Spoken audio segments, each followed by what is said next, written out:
Welcome to 2025.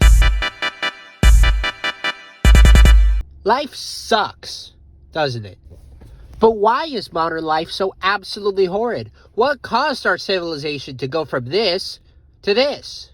Now, you might be tempted to blame things like feminism or socialism or capitalism or mass migration or gay rights or any of these other things. And you'd be right to do so because those things did, in fact, contribute to our collapse.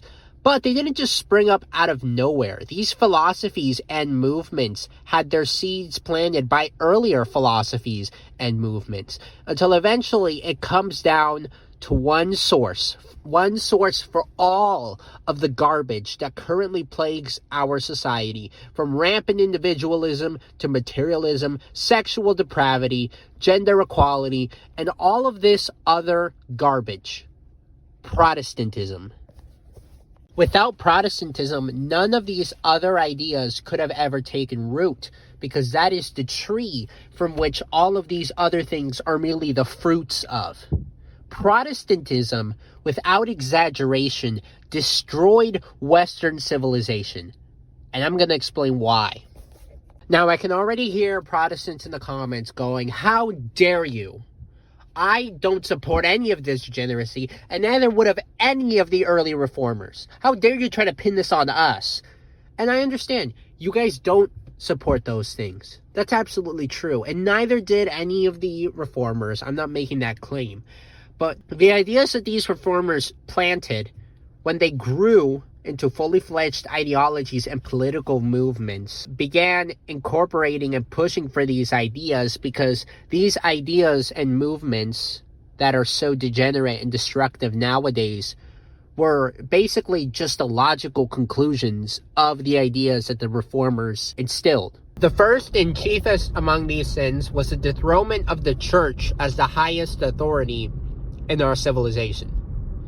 When the Protestant revolutionaries started their movement, they instilled a spirit of rebellion. That's literally what Protestantism was. It was a rebellion against the church. And in many cases, it was like an actual political rebellion. The reformers wanted to split away from a church that they saw as corrupt and to form their own church. And that sets a precedent, and it instilled a perspective among the people of breaking away and defying authority like this is okay, and this is actually a good thing.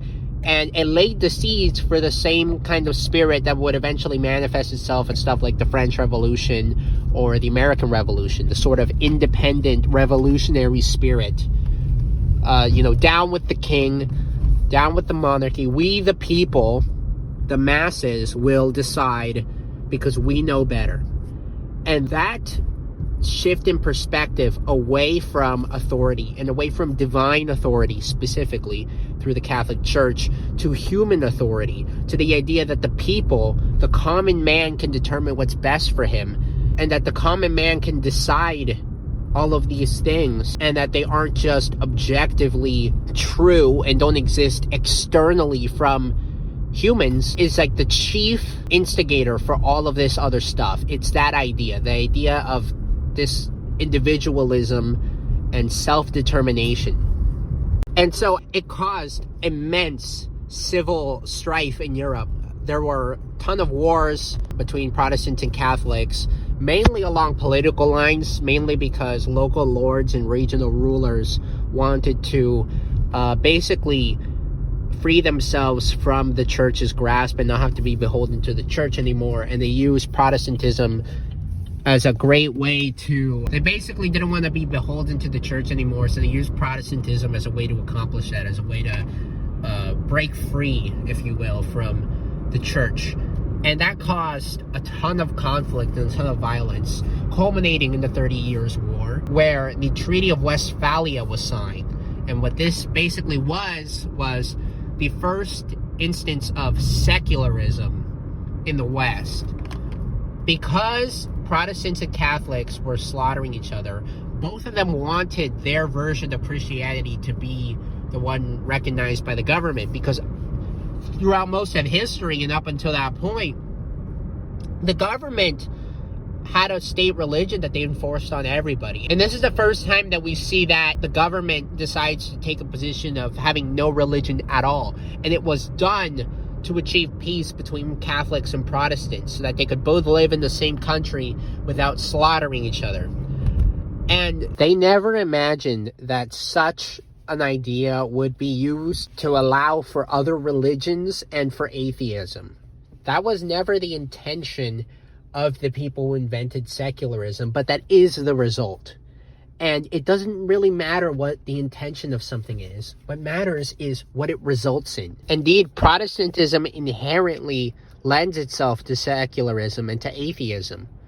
For example, in Italy in the 1920s and 30s, the communists there wanted to convert Italy from Catholicism to Protestantism because they believed that by doing that, the Protestantism would soon become atheism, and then they could instill communism through that atheism. So Protestantism inherently is a stepping stone towards atheism, towards abandoning God altogether, and that's exactly what it's led to in the countries that have adopted it. Protestantism also led to the ideology known as liberalism, the ideology followed by the French and American revolutions and the dominant political ideology in the world, and especially in the West. There's basically no Western country that isn't a liberal country at this point. Liberalism is an ideology founded on liberty, fraternity, and equality. And its focus on personal freedom and individual rights led to all of the movements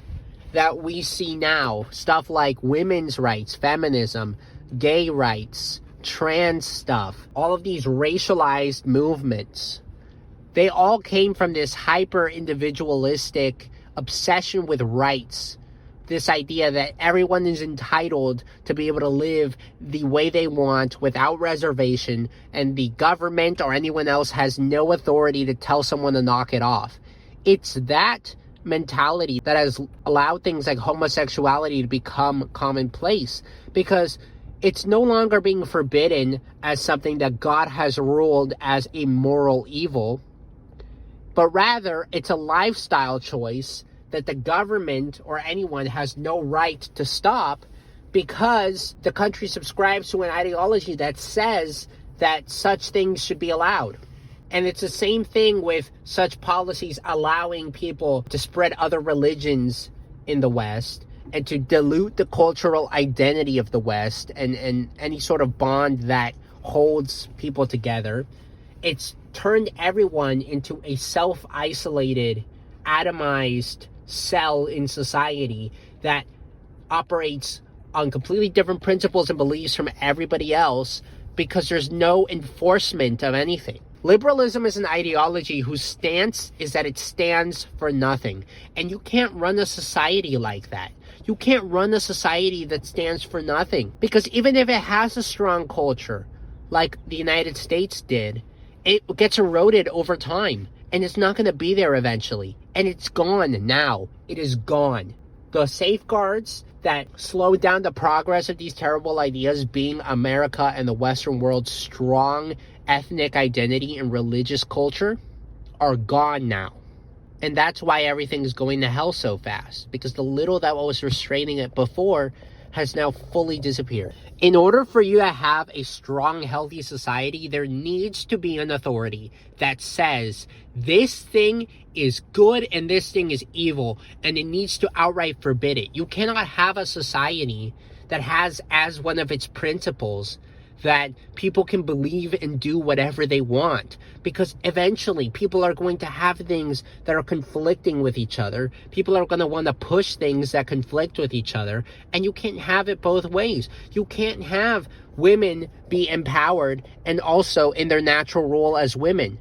You can't allow a choice, because if you allow women to work, they'll all go to work, and then they'll mess up the economy and make it so that women can't not work anymore. Or like with the example of homosexuality, you can't just have it that they're gay in the privacy of their own homes, because by nature that kind of thing wants to become normal in society. If it's legalized, it will become normalized, and so therefore it won't stay private. That's what happened in the past few decades. It went from, oh, well, we'll just do it in the privacy of our own homes and no one else has to know, to, parades in the streets, and if you don't want your children exposed to it, you're the evil one.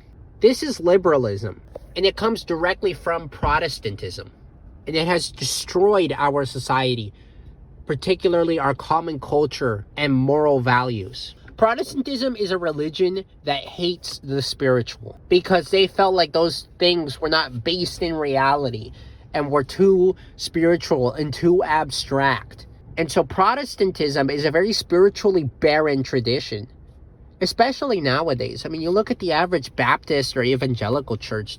What the hell? Oh my God, no way. Those things are hideous. They're ugly. Don't gaslight yourself into pretending that that's not the case.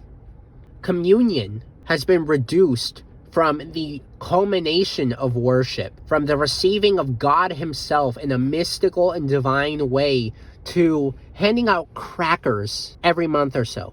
Baptists be like, blood of Christ, summer edition. There's no reverence, there's no ritual, there's no mysticism, there's no spirituality in there. It's been reduced to just a process you do, purely material, divorced from any of its grander meaning, and soulless. And it's no wonder Protestants don't really care about that kind of thing, because they don't make it anything worth caring about. And that mentality has spread throughout society through things like the Protestant work ethic. The idea that work is something that is aspirational, that is something that you should treasure and cherish and make a big part of your life and value. The idea that work itself is a sort of sacrament, and that by dedicating your life to it, you are giving glory to God. That was absolutely not the case in Catholic tradition. Work was considered a curse. It is the curse of Adam. It was not considered in any way spiritual or a way to obtain holiness. That's why we had the monastic traditions. Monks, nuns, priests, holy men who would go up and pray and fast and give alms, because that was believed to be a higher calling, detaching yourself to the world and focusing more on the spiritual. Work is the opposite. You're detaching yourself from the spiritual to focus on the material. I gotta do this, I gotta do this, gotta get money, gotta pay. So the idea that this worship of work, this idolatry of work, this idea that your work is the most important thing has completely subsumed our modern culture. Like the very idea of a dream job, I think, is asinine. You're not supposed to enjoy work. That's not why you exist. Work is a means to an end. It is a means for you to survive so that you can enjoy life, so you can become closer to God, so you can spend time with your family, so you can pray, so you can worship, so you can enjoy leisure, enjoy the fact that you're alive. That is the purpose that work serves. It serves to enable those things. And a culture that has forgotten that and made work the important thing loses its vitality. It loses its culture. It de-emphasizes family life. It turns everyone into drones. And that's where the idea of women working came from. It was because work was so highly valued, the fact that women weren't working started to become strange, when in reality it's perfectly natural and a good thing for women not to work. But the culture doesn't see it like that. And that's why they put women into the work, and it has destroyed our families, turned people into drones who, when they come home from work, are too tired to interact with their kids, too tired to parent, so they just plonk them in front of the TV or an iPad all day, and then they have them be raised by the state and modern education systems because they don't have the time or the energy to actually teach them anything themselves. And ultimately, it's the Protestant work ethic that birthed capitalism. And I know a lot of you will think I'm some kind of commie for not liking capitalism. I'm not. Okay, communism is worse, but capitalism is still bad.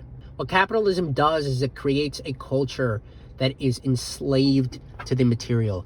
Everything is about consuming and buying and acquiring money and acquiring wealth. Success is measured not in your ability to have a good marriage or to raise kids who love God or in the attaining of personal holiness. It's measured in how rich are you? How many houses do you have? Do you have a car or not? Well, what color is your Bugatti? In medieval Europe, the peasants were poor, but they didn't measure their success off of their material wealth. They valued their families the relationship with God, and the leisures of life. They saw that as what was truly meaningful, truly worth pursuing. And I believe that is what is truly worth pursuing. But now this mentality has gone so far that women aren't having any kids anymore because they think that their careers are a much higher calling, that their careers are what they should be striving for, and that children are a nuisance that interrupts them. This is a suicidal mentality, and we see it in our birth rates. This kind of mentality leads to the destruction of our civilization. The idea that having a family and raising the next generation is not the highest calling or even a burden. This is not healthy. This is not good, and this is not how things are intended to run. You can't have a society that runs this way, because a society like this will destroy itself. And so this lack of any sort of spiritual dimension breeds nihilism and atheism. This is why Protestantism turns into atheism so easily. It's because it's already so detached from the spiritual and so oriented towards the material that it doesn't take much to take that final leap. In fact, most Protestant denominations basically don't believe in God at this point, or at least don't require you to believe in God to even attend. It's not even a religion anymore. It's a social club. And that is what breeds nihilism, breeds the sense of hopelessness, breeds our ugly architecture, our lack of beauty, our lack of reverence for anything, our lack of care to preserve our culture, our traditions, our values, because we don't believe in any kind of spiritual dimension of it. Protestants might pay lip service to God, and they might try and follow moral commands, at least classical Protestants did. But that lack of spirituality, of spiritualism, will eventually rot away at whatever faith they do have, especially on the societal level, which is exactly what's happened. It's no coincidence that atheism emerged and rose to prominence in Protestant countries. So what you have here is a clear chain of progression from Protestantism, which begat liberalism, which begat the Enlightenment, which begat movements like feminism, which begat abortion and homosexuality and transgenderism, atheism, nihilism, communism, etc. They all have a common source in the core ideas of Protestantism. And so if you hate all of this stuff going on in our modern society, if you hate all of this darkness and degeneracy and Marxism and materialism, etc., feminism, whatever, you name it, then if you're still a Protestant, you're ultimately supporting the very thing that allowed these views to come about in the first place. You're planting the apple tree in the hopes that it does not grow any apples. Well, I'm sorry. The fruit of the tree is rotten, which means the tree is also rotten. If the tree was good, then the fruit wouldn't be rotten. You can't have a good tree produce rotten fruit. And all around us, we see the fruits of Protestantism. And those fruits are very rotten indeed.